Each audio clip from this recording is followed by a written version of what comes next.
अंतिम व्यक्ति के आवाज उठाने का काम किया। चाहे होमगार्ड के भाइयों की समस्या हो, चाहे चौकीदार भाइयों की समस्या हो, चाहे आशा आंगनबाड़ी बहनों की समस्या हो, मैंने सभी के लिए लड़ने का काम किया।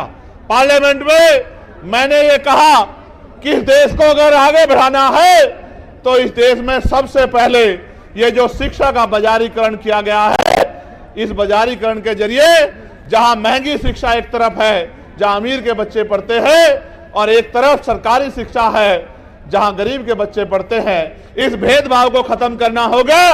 और प्रधानमंत्री राष्ट्रपति से लेके मुख्यमंत्री विधायक सांसद और क्लास 1 के अधिकारी से लेके 4th क्लास के कर्मचारी तक के बच्चों का, गांव के सरपंच से लेके और विधायक MP सबके बच्चों का की पढ़ाई सरकारी स्कूल में होनी चाहिए, जहां किसान का बच्चा बैठ के पढ़ता है, जहां मजदूर का बच्चा बैठ के पढ़ता है, उसी टेबल पे मंत्री, विधायक, सांसद, मुख्यमंत्री, राज्यपाल का बच्चा भी पढ़ना चाहिए। तब जाकर जब DM का बच्चा उसी कुर्सी पे क्लास में बैठा होगा, जब SP का बच्चा उसी क्लास में बैठा होगा और आपके मेरे गरीब परिवार का बच्चा भी उसी क्लास में बैठा होगा, एक समान शिक्षा मिलेगी, तब जाके शिक्षा के दरवाजे परमानेंट के लिए गरीबों के लिए खुल जाएंगे और ये गरीब अमीरों को पछाड़ के अपनी गरीबी की बेड़ियां काटने का काम करेंगे। जब मैंने ये आवाज उठाई तो सत्ता में बैठे लोगों को बड़ी तकलीफ हुई। जब मैंने आवाज उठाई तो सत्ता में बैठे लोगों को बड़ी तकलीफ हुई। वो तकलीफ इसलिए हुई कि जब मैंने प्राइवेट स्कूलों पे उनको बंद करने की बात की तो जिन नेताओं ने प्राइवेट स्कूल खोले हैं उनको लगा चंद्रशेखर तो उनके रोजगार को बंद करवा देगा। मैं ये कह रहा हूं, नेताओं का रोजगार बंद होता हो तो हो जाए, गरीब के बच्चों के आगे बढ़ने का रास्ता बंद नहीं होना चाहिए। क्योंकि बाबा साहब अंबेडकर ने कहा था कि शिक्षा शेरनी का दूध है, जो पिएगा वो दहाड़ेगा।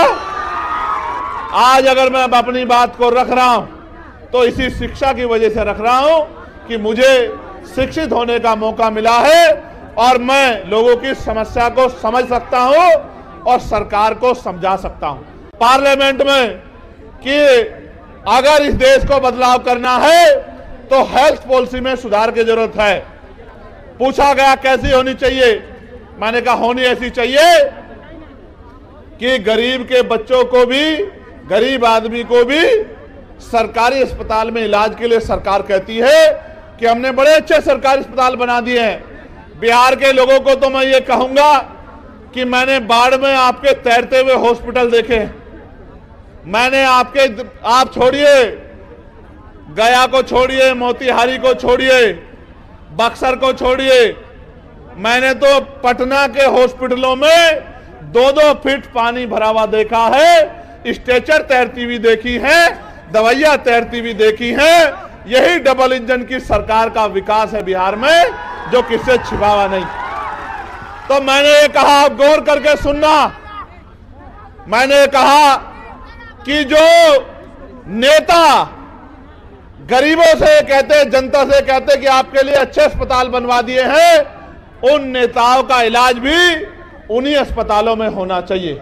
नेताओं का इलाज तो प्राइवेट हॉस्पिटल में होता है, विदेशों में जाके होता है, फोर्टिज में होता है, मैक्स में होता है, और गरीबों का इलाज सरकारी अस्पताल में होता है, जहां डॉक्टर नहीं है, जहां दवाई नहीं है। डॉक्टर के पास जाओगे तो ऐसा व्यवहार करेगा। सब डॉक्टर तो बुरे नहीं है, लेकिन बहुत सारे डॉक्टर ऐसा व्यवहार करते हैं कि ये गरीब जबरदस्ती उनके अंदर उनके अस्पताल में घुस गए हैं। दवाई नहीं मिलेगी, कोई मशीन नहीं है, एक्सरा, ECG, MRI, कोई मशीन नहीं है, बाहर से टेस्ट कराओ, जेब काटने का काम होगा। तो मैंने ये कहा कि प्रधानमंत्री हो, राष्ट्रपति हो, केंद्रीय सचिव हो, प्रमुख सचिव हो केंद्र के, या मुख्य सचिव हो, या DM हो, SSP हो, या मुख्यमंत्री हो, या मंत्री हो केंद्र के, स्टेट के, विधायक हो, सांसद हो, सबका इलाज और उनके बच्चों का इलाज सरकारी अस्पताल में होना चाहिए।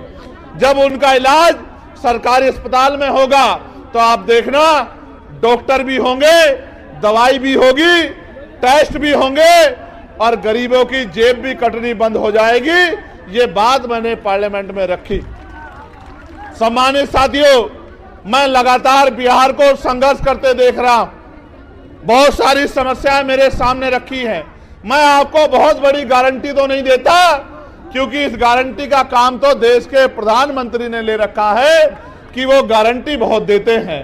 वो तो इतनी गारंटी देते हैं कि इनकी गारंटी में कमजोर वर्गों के जीवन की गारंटी भी पीछे चली गई है।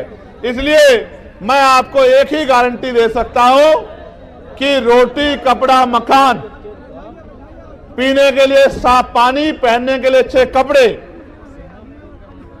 अच्छी शिक्षा, अच्छी चिकित्सा और नौजवानों को, पढ़े लिखे नौजवानों को रोजगार, महिलाओं को घर पे कुटीर उद्योग लगा के रोजगार, ये बहुत कोई बड़ा काम नहीं है। मैं आपको गारंटी देता हूं, आने वाले समय में आप आजाद समाज पार्टी को अवसर देना। अगर 1 साल के अंदर ये काम करके नहीं दिखाया तो जो आप कहोगे वो बात हम लोग स्वीकार कर लेंगे।